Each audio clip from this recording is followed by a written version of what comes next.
Alright guys, so I do want to start this video with saying this video might be hard for some people to believe, but over the course of 8 years of doing videos on YouTube, I might have actually been wrong on a few things, or I may have changed my mind on some products or some reviews that I've done. So today's video, it's mainly kind of inspired by the Earfun Air Pro 3 being updated almost immediately after my video and changing what I thought about them altogether. What other products has this been the case on? Or do I need to kind of elaborate on some of the products or brands and why do I feel about them the way that I do? So today's kind of a random video, but I am going to go over some specific products and specific brands to give my updated thoughts on them, or at least elaborate a little bit more on what I originally said. And could I have actually been wrong? Now, I do want to say, if you are somebody that talks about audio products, or if you're just a normal person saying that you enjoy a product because you like the sound, you're never wrong. Sound is completely subjective, and it really depends on the person that's listening to it. But with getting that out of the way, the first thing that I do actually want to start with is just the company Bose in general. Now, they have released some really high-end products, mainly ones that people have been looking forward to, and I've noticed that they've released them without them actually being fully ready. Now, I ran into this with the Bose 700 headphones. There was something within their app that didn't allow it to do some things that it was supposed to do, and I also ran into this with the previous Quiet Comfort earbuds.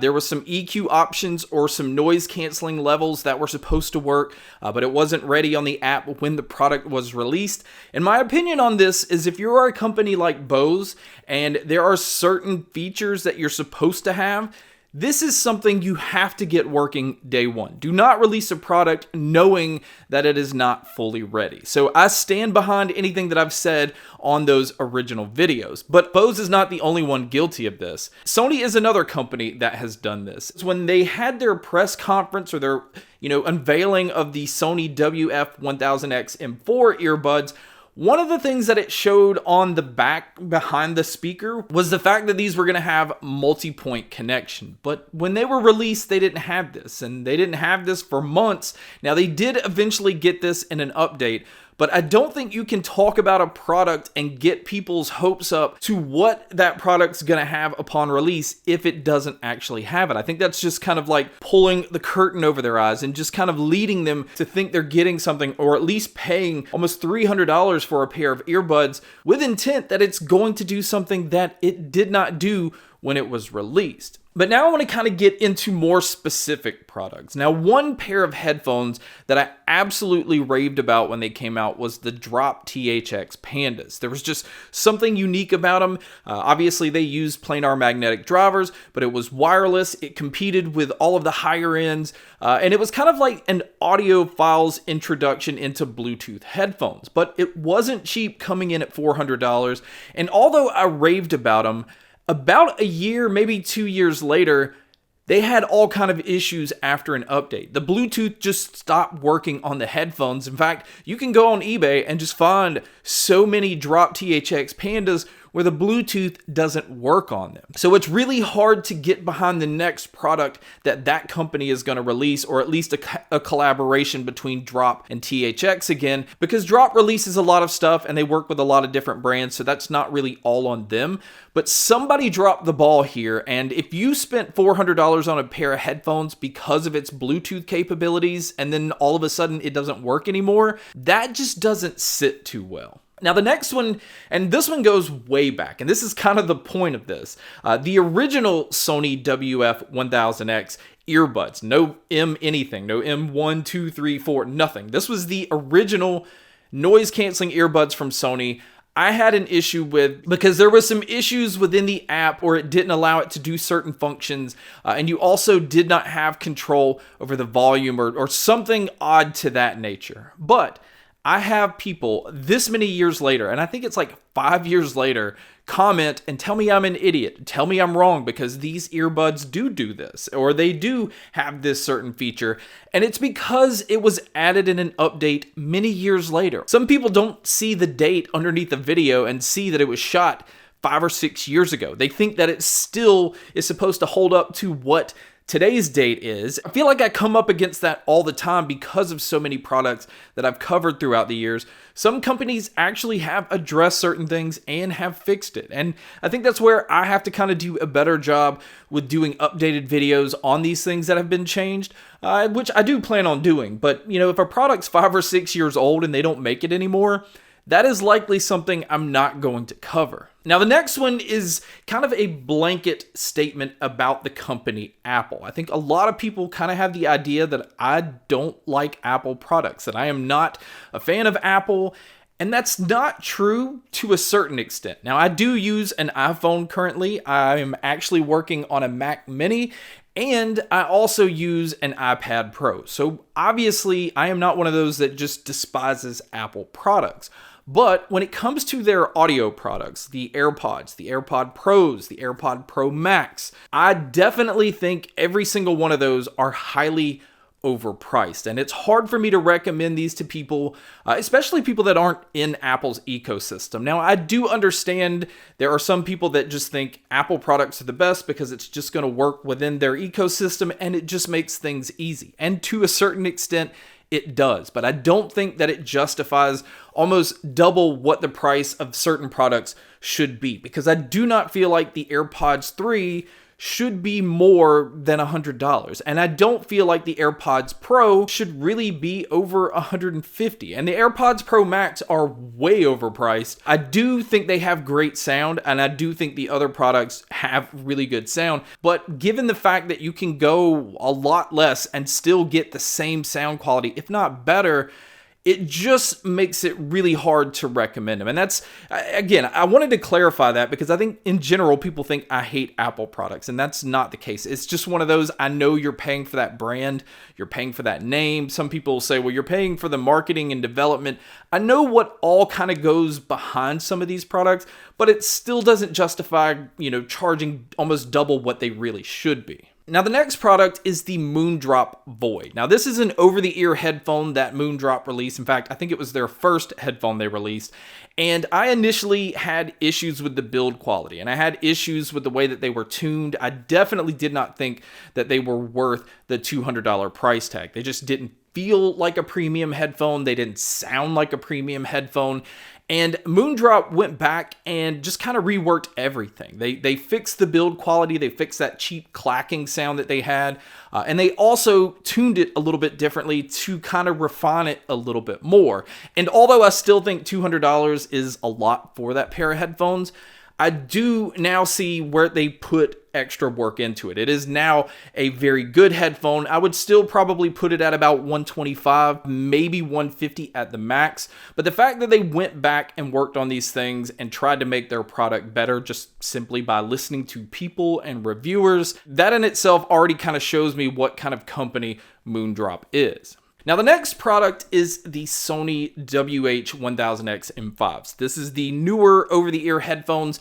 I raved about the sound quality and I raved about the noise canceling. I did say that I still kind of felt like the price was a little high, but after having them for a while and still kind of side by side comparing them to the XM4s, I'm going to say that I think the XM4s is the much better buy, because the XM5s come in retailing at $399. The XM4s retail at $350, so that doesn't seem like that huge of a gap, but the XM4s go on sale all the time. You can usually find them for like $250 or under, and comparing that to the $400 price tag of the XM5s, or even if those go on sale for $350, there's not enough there for me to justify saying the XM5s are worth it. I think the XM5 still needs a huge price cut. And they're going to get it, but it's going to be more so when the next one comes out.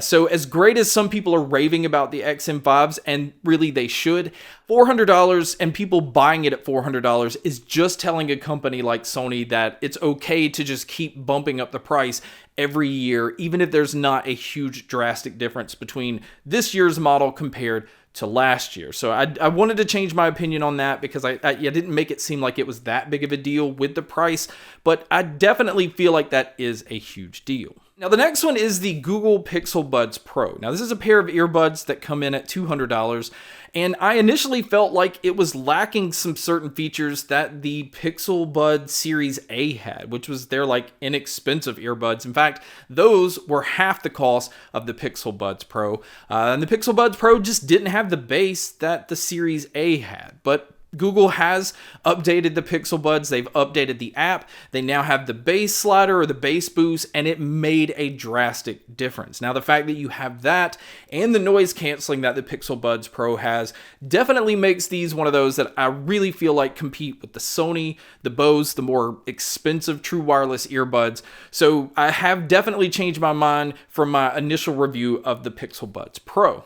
Now, the next one is a pair that got fixed over time, like drastically, and that is the Jabra Elite 75T. My initial review said they were way overpriced, they were way too bass heavy, they were way too boomy, and where they were priced at, they should have noise canceling. Well, over time, Jabra has updated these to where they have fixed the bass feature. They've kind of toned it down, but they've allowed you to have more control over it. They have also added noise canceling to this pair, which blew my mind that you can do that with an update.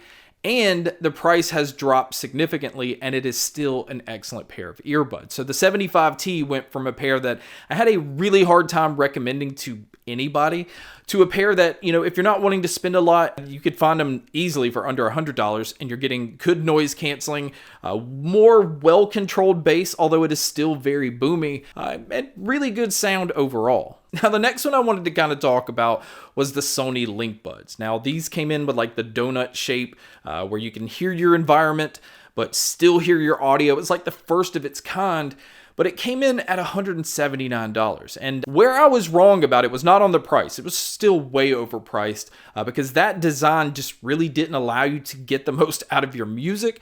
But I have found myself using them in a lot of situations because I needed to be aware of my surroundings, and the price has definitely dropped on those. And if you go on Amazon, you can find like a renewed version for like $50. So, you know, at a third of the cost and the convenience of being able to hear your surroundings, I can see where there could be value in it, but still not at that $179 price tag. So I still think I was kind of wrong to just kind of say, you know, it's for a niche market. Not many people would probably want this because it really did come in handy in a lot of situations. And then the last one that I wanted to talk about, and maybe this is what sparked this video more than anything, is I got an email from a viewer. So if you're this viewer, I never responded, and I apologize for that.